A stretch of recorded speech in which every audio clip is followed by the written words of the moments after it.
최근에는 이 유기농에 대한 이야기가 많습니다.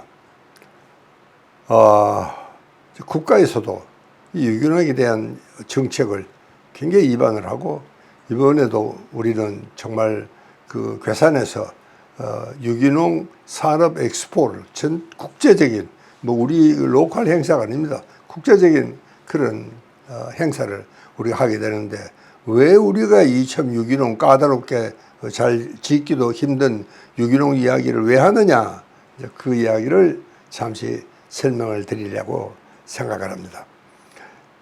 첫째는요, 이 유기농법이라는 것이 뭐냐, 이 농약과 화학 비료를 전혀 쓰지 않는 농법이 유기농법입니다. 그러니까 실제로 우리가 이제 내가 유기농을 하겠다 그러면 오늘부터 이 땅에는 일체 그 농약과 화학 비료를 쓰지 않아야 됩니다. 3년간. 그리고 난 후에 이제 시작을 해야 되는데, 우리가 그 연수를 채우기가 이 농민들 입장에서는 쉽지가 않은 것 같습니다. 그러니까 이 음식을 통해서 화학물질 칵테일에 거의 우리가 노출이 되어 있는 그런 그 상황인데, 그걸 우리가 좀 조심해서 절제를 해야 되겠다, 그런 이야기입니다. 그런데 이제 이 유기농이 좋다, 이거는 다 아는 것 같습니다. 왜냐하면 우리가 농약 비료를 정말 너무 많이 쓰면은 우리 몸이 굉장히 상합니다. 이건 더 길게 이야기를 할 것도 없죠. 그런데도 왜 안 먹느냐? 우리가 물어보면은요, 첫째는 이게 유기농인지 아닌지 어떻게 아느냐? 믿지 못하겠다. 이런 이야기를 많이 합니다. 그래서 참 요즘은요, 유기농 사업이라 그러면 제일 먼저 정말 참 이 구매자들에게 믿고 살 수 있도록 이건 정말 유기농이다 하는 이야기를 우리가 정말 자신 있게 할 수 있어야 되는데, 그렇게 이야기를 해도 잘 믿지 않는다.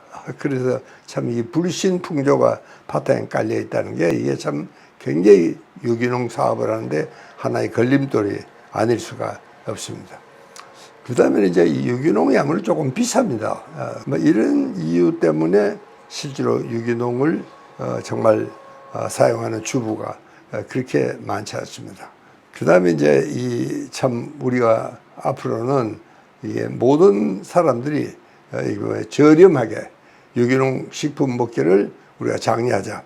특히 이제 어린이들이나 임산부, 면역 체계가 약한 사람에게는 반드시 이게 이제 필요합니다. 특히 이제 제철 음식 먹기, 직접 재배하기. 요즘 자기 좀 현관에도 조그마한 밭을 만들어 놓은 사람들을 내가 여러 집 봤습니다. 거기서도 정말 완벽한 정말 유기농 농법 아닙니까? 그렇게 우리 할 수 있겠다, 그런 이야기입니다.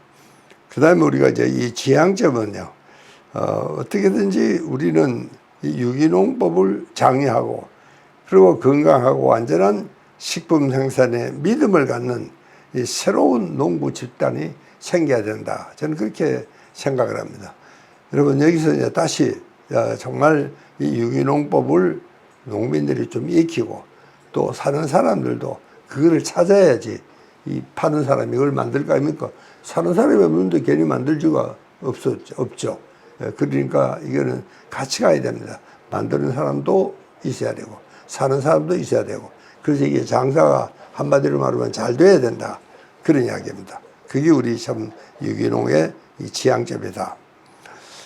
그렇게 이제 국민 모두가 건강식품을 먹으면은 수요가 늘 것이고, 이 공급도 그만큼 늘어날 거 아니냐. 그러면 이제 유기농이 좀 더 확산이 될 수 있겠다, 그런 이야기입니다.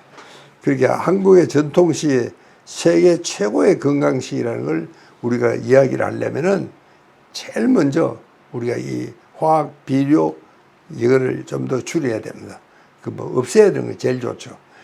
그리고 지금은 이제 유기농보다 한 걸음 더 앞서서 이제는 정말 자연농이라는 이야기를 하는 학자들도 있습니다.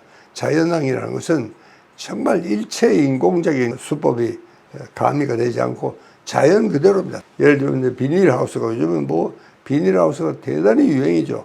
근데 사실은 그 비닐하우스의 그 참 이 영향이라는 것은 옛날에 우리가 참 이 자연 저 논에서 우리 캐는 이 시금치라든가 그런 데 비하면은 이게 뭐 몇십 분의 일도 안 됩니다. 영양소가 사실은요.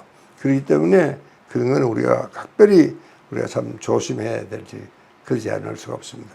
그래서 이제 이 요즘은요, 이 자연 농법이 일해야 된다.